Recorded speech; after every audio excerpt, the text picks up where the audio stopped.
Akala ko may ibig sabihin ang pag-like mo sa status ko sa Facebook. Nagre-reply ka rin sa Twitter. Akala ko, yun na. Pero nakita ko kahapon may pinost kang iba. May kasama kang maganda. Ang sabi mo sa akin, kaibigan mo lang siya. Ang hirap palang maging D-A-N-G-A.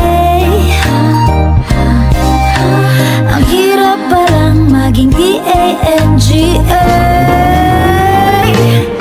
Pinapaasa mo lang ako kasi alam mo na crush kita.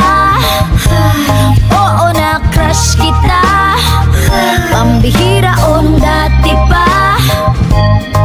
May patanong-tanong ka pa kung sino yung nasa Facebook status ko. Hoy! Tungkol yun sa'yo. Yung sana ako na lang ang girlfriend mo.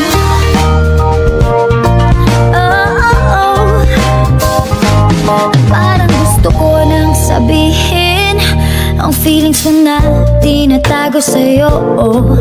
Para na akong pulis, maka-stalker sa profile mo. Ano ba? Pero nang makita ko kahapon, post mong may kasama ka, ang mundo ko'y nag-iba.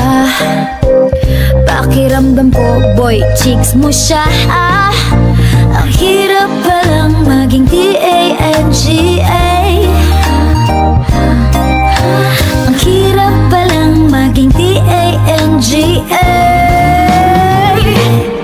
Pinapaasa mo lang ako kasi alam mo na crush kita. Oo, na crush kita. Pambihira o nung dati pa. May patanong-tanong ka pa kung sino yung nasa Facebook status ko. Hoy! Tungkol yun sa'yo. Yung sana ako na lang ang girlfriend mo. Iniisip ko tuloy, napaaga ba paghihinala kung sa'kin may gusto ka. Nagmumukhang sira, iniisip na may ibig sabihin yung message mo.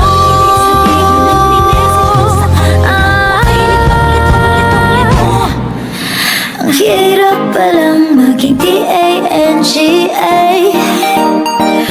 Ay, ang hirap palang maging D-A-N-G-A.